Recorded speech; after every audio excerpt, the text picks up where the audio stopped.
Hello दोस्तों, आज की कहानी है संस्कार भाग 2। चलते हैं कहानी की ओर। तो उसके मन में भी तभी आया, मैं भी गाड़ी लूँगी। नहीं, आज मैं इन गाड़ियों को बेच दूँगा। चाहे मेरे पास काफ़ी धन दौलत इकट्ठी हो गई है, आने वाली पीढ़ी को, अपने बच्चे को भी मैं अपनी मेहनत के बल पर शोहरत अर्जित करना देखना चाहता हूँ। मैं केवल अपने घर में एक ही गाड़ी रखूँगा, वह भी आवश्यकता पड़ने पर इस्तेमाल करूँगा।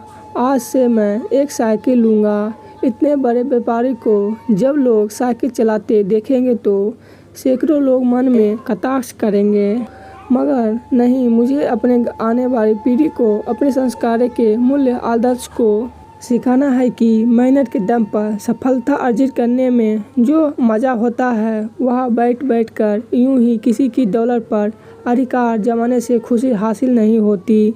जीवन में कामयाबी हासिल करने के लिए अनेक समस्याओं संघर्षों का सामना करना पड़ता है, तभी सफलता मिलती है। शेखर घर पहुँचे तो उसकी पत्नी सुचेता बोली, आज आप जल्दी घर आ गए। वह बोले, आज मैं अपने परिवार के साथ वक्त गुजारना चाहता हूँ। उसकी पत्नी श्रेष्ठा अपने पति की तरफ देखकर बोली, क्या बात है, आप उदास क्यों हो? मुझे बताओ, साथ में मिलकर समस्या का हल निकालते हैं। आज सचमुच में ही उसने अपनी पत्नी की बात को ध्यान से सुना। शेखर ने मुस्कुराकर अपनी पत्नी की तरफ देखा।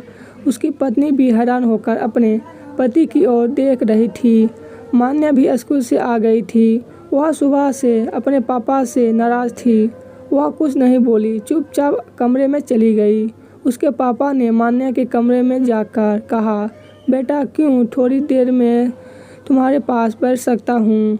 उसे अपने पिता का आवाज़ एक अलग सा रूप देखने को मिला। उसने पापा को कहा, क्यों नहीं पापा।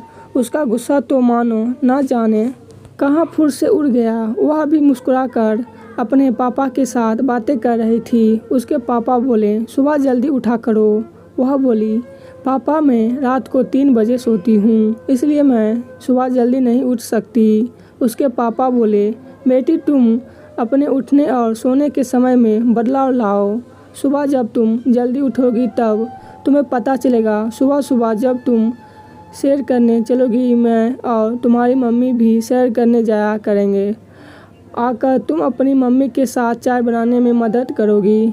कभी तुम और कभी अंकित दोनों मिलकर। कुछ दिन तो मान्या को उठने में समस्या हुई। उसने अपने उठने और सोने के समय में बदलाव लाया। वह सुबह जल्दी जल्दी उठने लगी।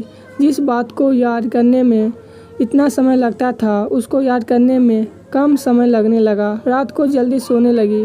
टेलीविज़न और मोबाइल का समय निश्चित कर दिया।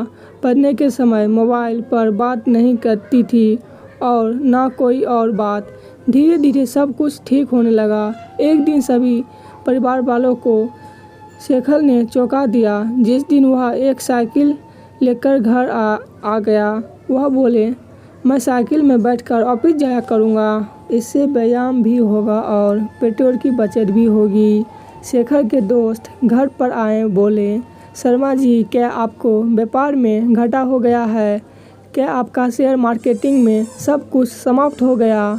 वह कैसे समझाएं लोगों को? अभी तो उसे समझ आई है, हमें अपनी सोच के नज़रिए में परिवर्तन लाना है।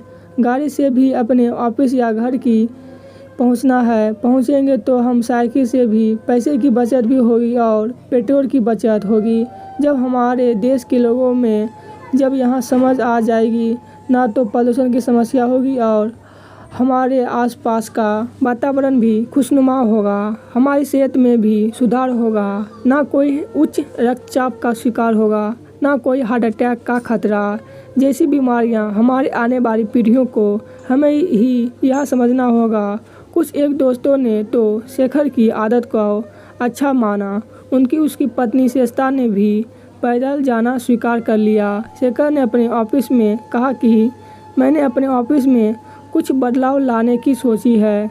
अगर मेरे सारे कर्मचारी मेरे साथ देंगे तो इस नेक काम में सब कहीं ना कहीं इसमें हमारी सबकी ही भलाई होगी। सारे कर्मचारी बोले, साहब जी बताओ। शेखर ने कहा कि मैं अपने ऑफिस में एक दिन ऐसा निश्चित करेंगे जब हम अपने हाथों से बनाए हुए खाने का आनंद लिया करेंगे। सारे मेरे कर्मचारी अपने अपने घर से एक एक चीज़ खुद अपने हाथ से बना कर लाओगे और हम सब यहाँ इकट्ठा होकर खाया करेंगे। और हमारे कार्यालय की कुछ दूरी पर एक बावड़ी है, वहाँ जाकर उसकी सफाई करेंगे और बावड़ी का साफ पानी पीने को मंगवाया करेंगे। अगर मेरे कार्यालय में किसी भी कर्मचारी का बच्चा बीमार होता है तो मैं उस बच्चे के लिए हमारे इतने सारे कार्यकर्ताओं की गाड़ी उपलब्ध होंगी।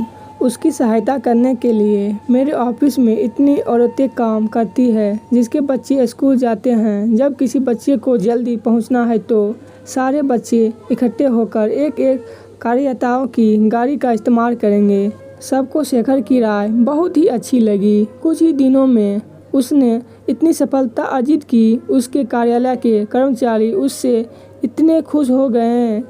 उसको मेहनत करने का उसने गुरु सिखा दिया था।